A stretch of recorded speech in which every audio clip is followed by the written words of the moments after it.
like 2 million Americans are affected with rheumatoid arthritis. It normally hits kind of between the age of 30 and 50. Welcome to Therapy Thursdays on Louisiana Living. We are physical therapy and balance centers, and I am Angela Yarborough, and this is Dr. Jerry Yarborough. Hello. Today we are talking about a specific form of arthritis, and it's rheumatoid arthritis. That's right. My grandmother had that. Oh, Yeah. I didn't know that. Her little Yeah. joints in her fingers were all crooked. Yeah, I'll explain a little bit about what that's all about. Like 2 million Americans are affected with rheumatoid arthritis. It normally hits kind of between the age of 30 and 50, and women are more affected, but it can definitely affect men and women. And this form of arthritis is even seen in children, and it's called juvenile arthritis and rheumatoid arthritis. And we're really not getting into that today, but rheumatoid arthritis, unlike the osteoarthritis, the wear and tear arthritis, rheumatoid arthritis is a form of autoimmune disease. As a nurse, you remember what that means. Your immune system starts to attack your body, and this Crazy. that is crazy. In this instance, it attacks your joints. Now, with rheumatoid arthritis, it can also affect your organs, but most commonly in your joints. And one thing that I learned in my research for today's topic was that the first kind of onset of symptoms with rheumatoid arthritis, it is going to affect certain joints. And those are the joints that typically are ever affected, meaning like if it just affected your hands, then that's typically the course of the disease. It's only in your hands.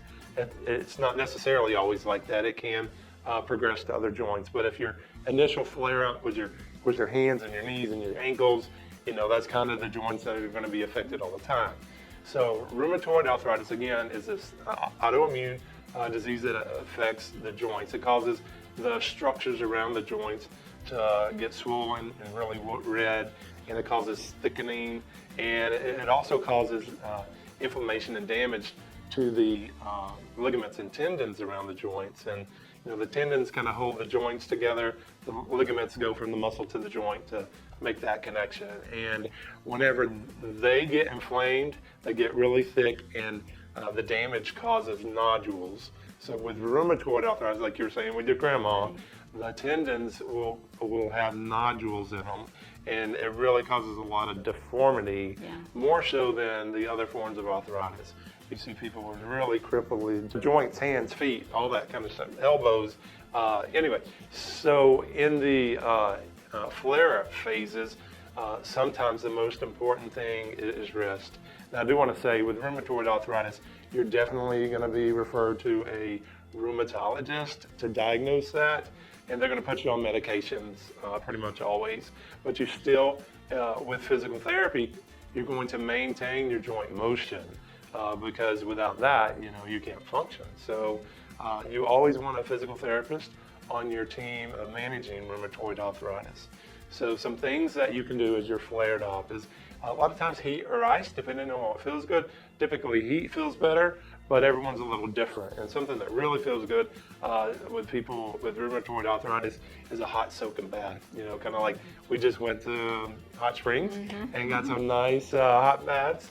That kind of stuff feels really good. All right, so sometimes physical therapy is going to help create or make some braces to help support your joint. We're going to work on stretching and strengthening. Again, we have to maintain joint motion as much as possible. One thing a physical therapist may do is help create custom insoles for your feet. Like here at Fyzical, we can do that for people. We have that ability to do that. So with rheumatoid arthritis, remember, it is a systemic, it is a chronic. It can be progressive, or it can just be stable with flare-up phases. So always remember, you need physical therapist or occupational therapist on your team to help manage that. So wish you guys the best, and we'll see you next week.